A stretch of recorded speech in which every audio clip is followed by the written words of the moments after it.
Dear children, next portion from this chapter is about flowers, isn't it? So we have learned about the flowers, we have learned the function and part of the flowers, isn't it? So it's very important, this portion is very important for the exam. That is, we need to learn about the parts of flower as well as to draw the diagram and mark the parts of flowers. Learned different parts of flowers like sepals, petals, stamens and pistils, isn't it? So I hope all of you remember those things.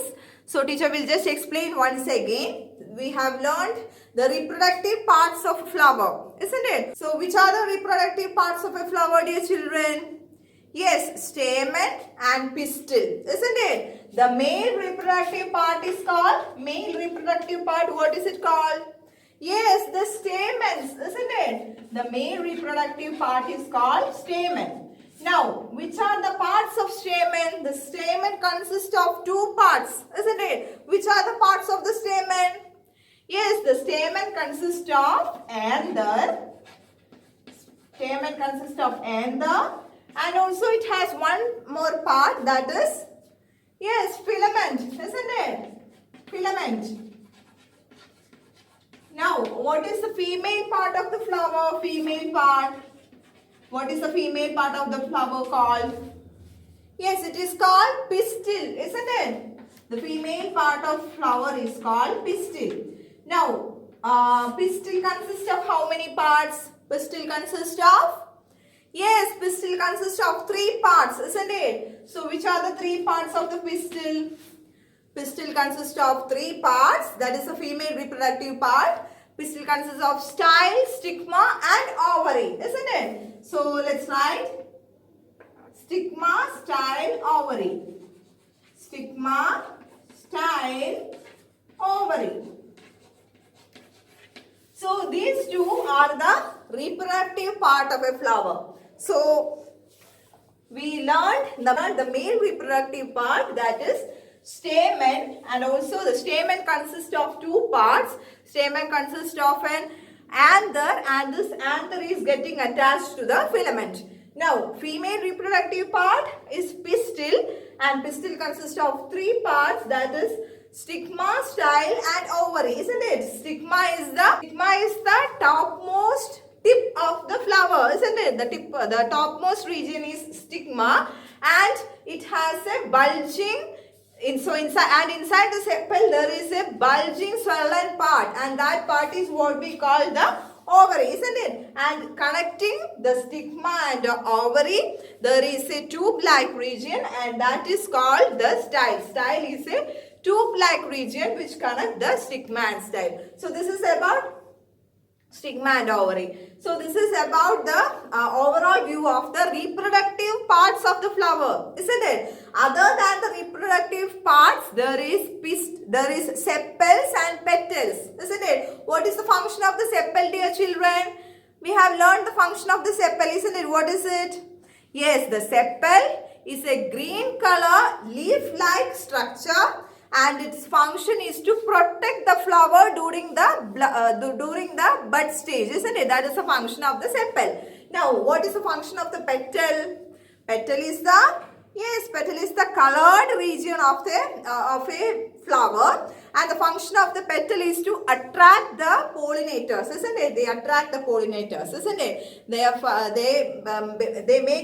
make the flower more attractive, isn't it? So that's the function of the petal. So these are the parts. We have also learned the function of the flower, isn't it? Now, dear children, it's very important to learn how to draw the parts of flower. So teacher will show you how to draw the parts of the flower. So you need to draw neatly the diagrams. So when you draw the diagrams, I have told before it in live class, that is when you draw the diagram, use the pencil to draw the diagram, and also mark the diagram with pencil. So don't forget, when you are marking, do it so neatly with the pencil, and also draw the diagram with the pencil. So last time I have seen many students have just scribbled something, just drawn something with the pen. So it should not be like this. Mostly the diagram drawing will carry 3 or 5 marks, isn't it? So you have to, if you want full marks, So if you want full marks, you have to do it so neatly. You have to draw neatly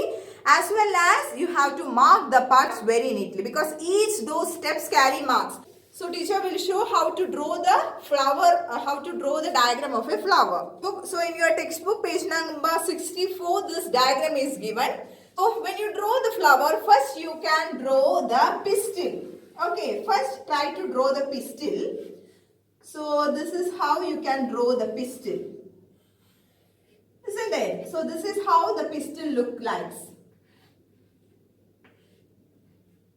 So this is how the pistil is. Now, next what you have to do is stamens. Okay, next you can draw the stamens. So the number of stamens will be mostly 4 stamens you can draw. After that, what you can draw is sepals. Okay, draw the sepals next. Draw the sepals next. Sepal. So here teacher is shading this. Teacher is just shading the sepals. Now you see, when you draw the stamens, draw the anther as well as the filaments. Okay. Now you see, you have a stamen and also the pistil. Isn't it? What next? You can draw the petals, isn't it? You can draw the petals. So, here are the petals.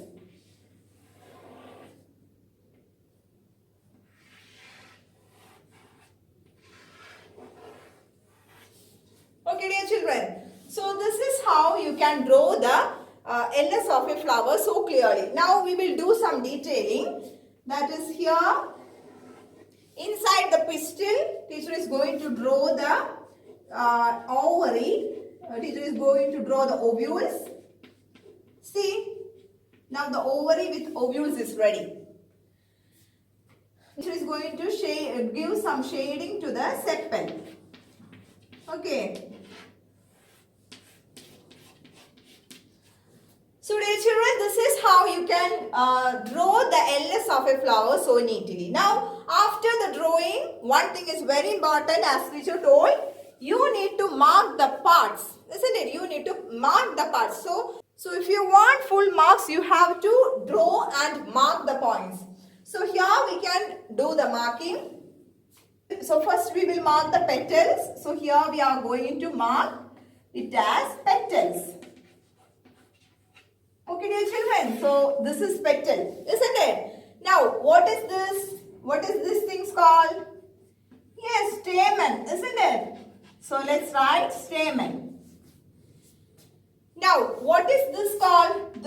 So, here you can see the stigma, style and bulge ovary, isn't it? So, here we can mark pistil. Pistil. And mark the pistil. Now, here you can see the ovary, isn't it? So let's mark here ovary. Now here you can see sepal, isn't it? So let's mark here sepal. Sepal.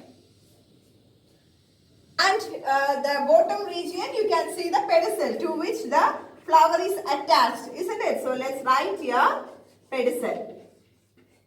So this is how you can draw and mark the parts of a flower. So don't forget about the tips which teacher have told. First you can draw the pistil, later you can move to the stamens, then you can draw the sepals. At last you may draw the petals and mark the points and mark the regions. Now dear children, sometimes the question may come like the diagram will be already given and you have to mark and write the function of each part. So likewise also question may come. So make sure that you learn well about the parts of flower. So dear children, by this we are concluding today's class. Next class we will learn next 2 chapters, that is the 8th chapter body movement and the 9th chapter living organism and their characteristics. So see you in next class. Thank you.